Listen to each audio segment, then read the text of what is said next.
ನಂದಿನಿ ವಾಣಿಜ್ಯ ಚಿಹ್ನೆಗೆ ವಿವಾದ ಸಂಬಂಧಪಟ್ಟಂತೆ ಕೆಎಂಎಫ್ಗೆ ಇದೀಗ ಬಿಗ್ ವಿನ್ ಸಿಕ್ಕಿದೆ. ಮದ್ರಾಸ್ ಹೈಕೋರ್ಟ್ನಲ್ಲಿ ನಮ್ಮ ಕೆಎಂಎಫ್ಗೆ ಜಯ ಸಿಕ್ಕಿರುವಂತದ್ದು.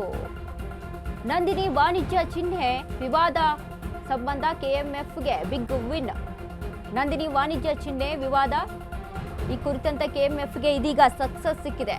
ಅಗರಬತ್ತಿ ಕಂಪನಿಯಿಂದ ನಂದಿನಿ ವಾಣಿಜ್ಯ ಚಿಹ್ನೆ ಬಳಕೆ, ಇದಕ್ಕೆ ಆಕ್ಷೇಪ ಎತ್ತಿದ್ದ ಕರ್ನಾಟಕ ಹಾಲು ಮಹಾಮಂಡಳ, ಅಗರಬತ್ತಿ ಕಂಪನಿಯ ವಿನೋದ್ ಕಾಂಜಿ ಶಾ ನಿತಿನ್ ವಿರುದ್ಧ ಕೇಸ್. ಕೆಎಂಎಫ್ ತನ್ನ ಉತ್ಪನ್ನಗಳಿಗೆ ದೀರ್ಘಕಾಲದಿಂದ ನಂದಿನಿ ಚಿಹ್ನೆಯನ್ನ ಬಳಕೆ ಮಾಡ್ತಾ ಇದೆ. ಪ್ರಸ್ತಾವಿತ ಅಗರಬತ್ತಿ ವಾಣಿಜ್ಯ ಚಿಹ್ನೆ ವಂಚಿಸುವ ರೀತಿಯಲ್ಲಿದೆ. ಇದು ಗ್ರಾಹಕರನ್ನ ತಪ್ಪುದಾರಿಗೆ ಎಳೆಯಬಹುದು ಎಂದು ತೀರ್ಪು. ಕೆಎಂಎಫ್ ಎತ್ತಿದ್ದ ಆಕ್ಷೇಪಣೆ ತಿರಸ್ಕರಿಸಿದ್ದ 2010ರ ರಿಜಿಸ್ಟ್ರಿ. ಇದೀಗ ನಂದಿನಿ ವಾಣಿಜ್ಯ ಚಿಹ್ನೆ ವಿವಾದ ಕೆಎಂಎಫ್ಗೆ ಸಕ್ಸಸ್ ಸಿಕ್ಕಿರುವಂಥದ್ದು. ಅಗರಬತ್ತಿ ಕಂಪನಿಯಿಂದ ನಂದಿನಿ ವಾಣಿಜ್ಯ ಚಿಹ್ನೆಯ ಬಳಕೆಯನ್ನ ಮಾಡಲಾಗ್ತಾ ಇತ್ತು. ಹೀಗಾಗಿ ಇದಕ್ಕೆ ಆಕ್ಷೇಪವನ್ನ ಎತ್ತಿದ್ದಂತ ಕರ್ನಾಟಕ ಹಾಲು ಮಂಡಳಿ ಅಗರಬತ್ತಿ ಕಂಪನಿಯ ವಿನೋದ್ ಕಾಂಜಿ ಶಾ ನಿತಿನ್ ವಿರುದ್ಧ ಕೇಸ್ ಇಲ್ಲಿ ದಾಖಲಾಗಿತ್ತು. ಕೆಎಂಎಫ್ ತನ್ನ ಉತ್ಪನ್ನಗಳಿಗೆ ದೀರ್ಘಕಾಲದಿಂದಲೂ ನಂದಿನಿ ಚಿಹ್ನೆಯನ್ನ ಬಳಕೆ ಮಾಡ್ತಾ ಬರ್ತಾ ಇದೆ. ಸೊ ಹಾಗಾಗಿ ಈ ಒಂದು ವಿಚಾರಕ್ಕೆ ಸಂಬಂಧಪಟ್ಟಂತೆ ಪ್ರಸ್ತಾವಿತ ಅಗರಬತ್ತಿ ವಾಣಿಜ್ಯ ಚಿಹ್ನೆಯನ್ನ ವಂಚಿಸುವ ರೀತಿಯಲ್ಲಿದೆ. ಇದು ಗ್ರಾಹಕರನ್ನ ತಪ್ಪು ದಾರಿಗೆ ಎಳಿಬಹುದು ಎನ್ನುವಂಥ ತೀರ್ಪನ್ನ ಇಲ್ಲಿ ಕೊಟ್ಟಿತ್ತು. ಇನ್ನು ಕೆಎಂಎಫ್ ಎತ್ತಿದ್ದ ಆಕ್ಷೇಪಣೆ ತಿರಸ್ಕರಿಸಿತ್ತು. ಆಗಿನ 2010ರ ರಿಜಿಸ್ಟ್ರಿ ಆದೇಶ ರದ್ದು ಆಗಿದೆ. ಇದೀಗ ಇನ್ನು ಕೆಎಂಎಫ್ 1983ರಿಂದ ಹಾಲು ಹಾಗೂ ಹಾಲು ಉತ್ಪನ್ನಗಳಲ್ಲಿ ನಂದಿನಿ ವಾಣಿಜ್ಯ ಚಿಹ್ನೆ ಬಳಸಿಕೊಂಡು ಬರ್ತಾ ಇದೆ. ಈ ವಾಣಿಜ್ಯ ಚಿಹ್ನೆಯನ್ನ ನೋಂದಾಯಿಸಲಾಗಿದ್ದು ಕರ್ನಾಟಕ ಮತ್ತು ನೆರೆ ರಾಜ್ಯಗಳಲ್ಲಿ ವ್ಯಾಪಕ ಖ್ಯಾತಿ ಮತ್ತು ವರ್ಚಸ್ಸನ್ನ ಹೊಂದಿರುವಂಥದ್ದು. ಹೀಗಾಗಿ ಅಗರಬತ್ತಿ ತಯಾರಕ ಕಂಪನಿ ಯಾವುದೇ ಪೂರ್ವ ಪ್ರತ್ಯಯ ಮತ್ತು ಅಂತ್ಯ ಪ್ರತ್ಯಯಗಳನ್ನು ಬಳಸದೆ ನಂದಿನಿ ಪದವನ್ನೇ ಹೋಲುವಂತಹ ಬರವಣಿಗೆಯ ಶೈಲಿ ಮತ್ತು ಧ್ವನಿ ಸಾಮ್ಯತೆ ಬಳಸಿರೋದ್ರಿಂದ ಗ್ರಾಹಕರನ್ನ ತಪ್ಪು ದಾರಿಗೆಳೆಯುವಂಥ ಸಾಧ್ಯತೆ ಇದೆ ಎಂದು ತೀರ್ಪು ವಿವರಿಸಿದೆ.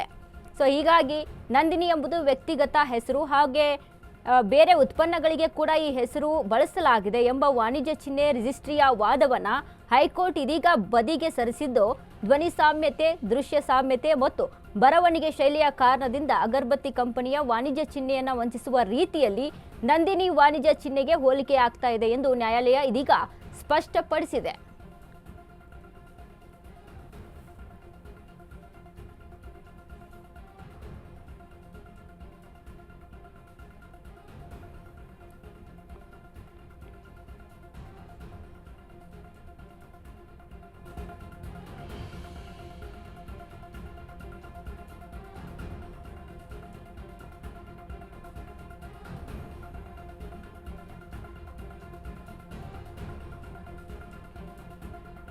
ಕೆಎಂಎಫ್ 1983ರಿಂದ ಹಾಲು ಮತ್ತು ಹಾಲು ಉತ್ಪನ್ನಗಳಿಗೆ ನಂದಿನಿ ವಾಣಿಜ್ಯ ಚಿಹ್ನೆಯನ್ನ ಬಳಸಿಕೊಂಡು ಬರ್ತಾ ಇದೆ.